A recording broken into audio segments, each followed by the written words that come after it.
On August 14, 1972, a growing sense of dread gripped a family in伊勢崎City, Gunma Prefecture. Their second daughter, Keiko, had left for a trip 2 days prior and had yet to return. Known for her reliability, she was never late and always stayed in touch.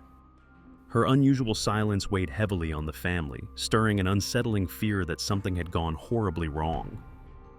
Unable to sit still any longer, the eldest daughter set out on August 15th to search for Keiko at Kirizumi Onsen, the destination of her trip. She tried to soothe her growing unease, telling herself that her sister had probably just extended her stay, enjoying the trip more than expected. But her fragile hope was quickly shattered when the innkeeper greeted her with unsettling news. She left alone yesterday. Confusion quickly gave way to panic. She searched the surrounding area, but found no trace of her sister. On the 16th, their father finally filed a missing person report with the police, launching an official search. He, along with concerned neighbors, also headed to Kirizumi Onsen. Hearing the news in Tokyo, the younger brother rushed to the scene and joined his sister in the search. Together, they combed the mountain paths near the inn, desperately looking for any trace of Keiko. Meanwhile, their father led a 10-person search team, driving along the roads that followed the Kirizumi River, stopping to inspect every area that seemed even slightly suspicious.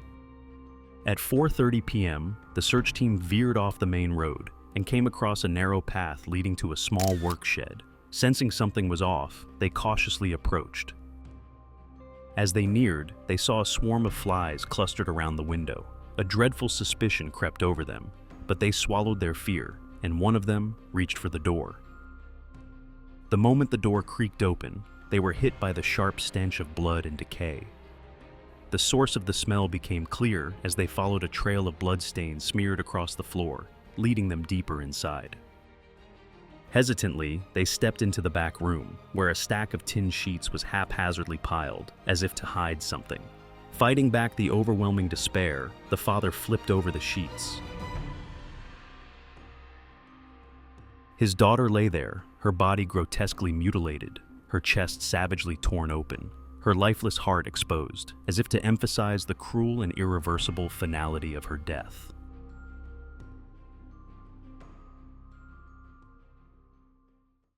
Keiko, 24, worked at a local gas station in伊勢崎.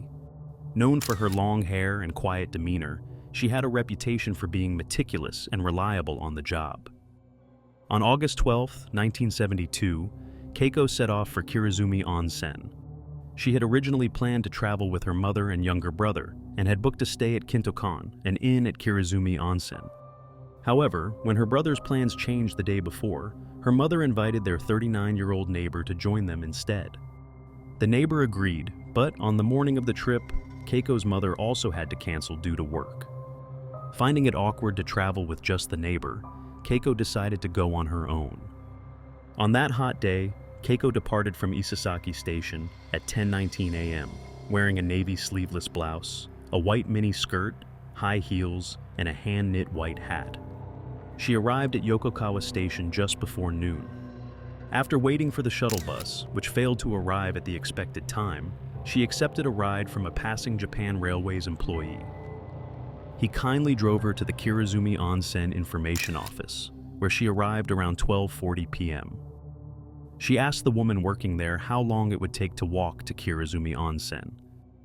The woman replied that it would take about 3 to 4 hours, explaining that walking in high heels would be impossible given the 10.5-kilometer or about 6.5-mile distance, most of it uphill along forested paths.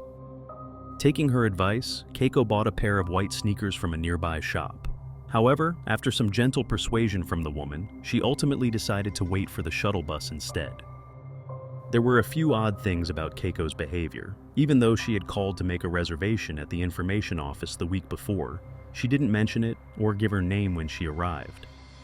What's more, despite having visited Kirizumi Onsen twice before with her family, she acted like it was her first time there, as if she was unfamiliar with the place. The shuttle bus carrying Keiko arrived at a parking lot of Kirizumi-kan, another inn about a kilometer, or about 0.6 miles from Kintokan, where she and other guests walked the rest of the way along a path called Hoihoi-zaka to the inn. She arrived at Kintokan at about 3 p.m. For some reason, she didn't inform the inn about the absence of her family until later that evening when she canceled their dinner reservations. One of the staff testified that, aside from dinner, she stayed in her room for most of the night, only stepping out once for a bath. On the morning of August 13th, Keiko checked out of Kintokan around 10 a.m., wearing the same clothes as the day before. When the staff offered her a shuttle to the station, she turned it down, saying, "I'll walk back," and left on her own. No one knows why she was so set on walking. If she had planned to walk, she probably wouldn't have chosen to set out for the trip in high heels. Keiko stayed at Kintokan from August 12th to August 13th, during the busy Obon holiday, so the area was packed with people. Despite the crowds, very few people reported seeing Keiko after she checked out. One credible sighting occurred around 1 p.m., when 2 hikers on the Hoihoi-zaka trail reported seeing a woman matching Keiko's description near Shinobu Pond. The last confirmed sighting occurred just before 2 p.m. A family, driving down the mountain, saw a woman believed to be Keiko walking alone.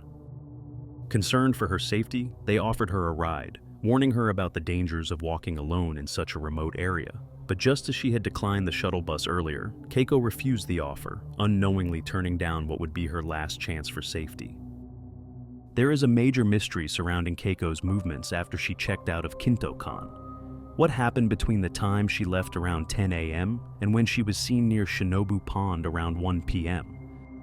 It took her nearly 3 hours to cover a distance that should have only taken about 15 minutes, suggesting that something unusual may have occurred during that time. Keiko was found lying on her back in an 8-tatami mat room with several tin sheets placed over her body. Her white mini skirt was pulled up and her underwear was disheveled. In the opposite corner of the room, police found her camera, hand-knit white hat, a clock stopped at 10:09, and other belongings. The bag, like her body, had also been covered by a tin sheet. Several blood-stained glove prints were found on the sheets, along with multiple footprints. However, further investigation revealed that the footprints were old and not left by the perpetrator. According to the autopsy conducted the following day, Keiko's estimated time of death was between noon and the evening of August 13th. The direct cause of death was blood loss from a stab wound to the left side of her chest. The blade had pierced through her body, cutting through 3 ribs before being ripped out with such force that it gouged her heart. Additionally, there was a deep cut on the right side of her neck, a stab wound that penetrated her left wrist, and several defensive wounds on her left hand, indicating that Keiko had fought desperately to defend herself in her final moments. Altogether, the body bore 24 stab and cut wounds, scattered across her back, buttocks, and lower abdomen. Each wound would have caused intense pain and heavy bleeding. Even more chilling, some of these wounds were inflicted post-mortem, suggesting the killer had acted with a cruel and sadistic intent. The nature of the wounds suggested that the murder weapon was likely a large, thick knife, possibly a butcher's knife or a blade similar to a heavy chopper. Following the discovery of Keiko's body, an investigation headquarters was established. Over 200 officers were mobilized daily to intensify the efforts to solve the case and bring the perpetrator to justice. The investigation initially focused on those present in or around Kirizumi Onsen at the time of the crime. This included 260 guests who had been staying at Kintokan and Kirizumi-kan between August 12th and 13, along with nearly 300 day visitors. The 27 inn employees, hikers, and local laborers were also interviewed. Police further questioned workers from the dam construction site, located about 2 kilometers or about 1.2 miles downstream from the scene.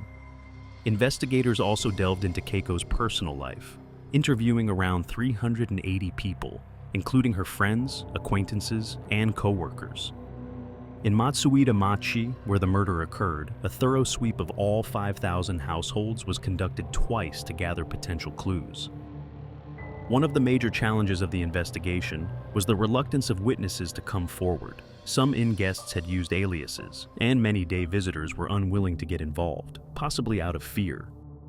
Authorities also compiled lists of known sexual offenders and individuals with violent criminal records from the region.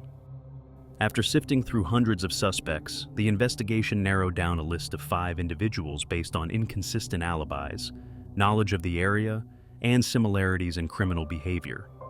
These suspects were placed under close surveillance, but ultimately, none of them were definitively linked to the crime. An investigation into the undeveloped film in Keiko's camera revealed 5 photos taken on the day of the incident. The first 2, captured around 9 a.m. at Kinto-kan, showed Keiko posing in front of a water wheel. The remaining 3, also of Keiko, were taken after she checked out around 10 a.m. while walking down the mountain, likely by someone she met along the way. In an effort to identify the unknown photographer, the police released some of the photos to a local newspaper, which were published on August 19th. Later that same day, around 8:30 p.m., a man called the newspaper, claiming that he had taken the photos. The caller identified himself as Yoshio Ishida, living in Setagaya, Tokyo. Ishida claimed that he went fishing near Shinobu Pond, and it was there that Keiko approached and asked him to take her picture. At first, Ishida hesitated, saying, "I'm not good with cameras," but Keiko insisted, saying, "You just need to press the shutter." Ishida agreed and took 2 pictures for her before they parted ways. He couldn't recall the exact time, but believed it was sometime after noon. Ishida said he returned to Tokyo by car later that day and was planning to go to the police the next day to explain the situation. However, after this, Ishida never appeared at the police station. When investigators checked the address and workplace Ishida had provided, they discovered that no one by that name existed at those locations. At first, the police dismissed the call as a prank, but soon doubts arose. How could the caller know such specific details about the photos? Information that had only been published in Gunma. He would have needed to be in Gunma to see that newspaper, which contradicted his story. Plus, people who knew Keiko said she wasn't the type to ask strangers for favors, let alone insist on it. His claim about going fishing also raised suspicions, as it suggested he could have had the gloves and weapon used in the crime. The police began to suspect the caller might be involved in the murder or have critical knowledge of it, but his true identity remains unknown to this day.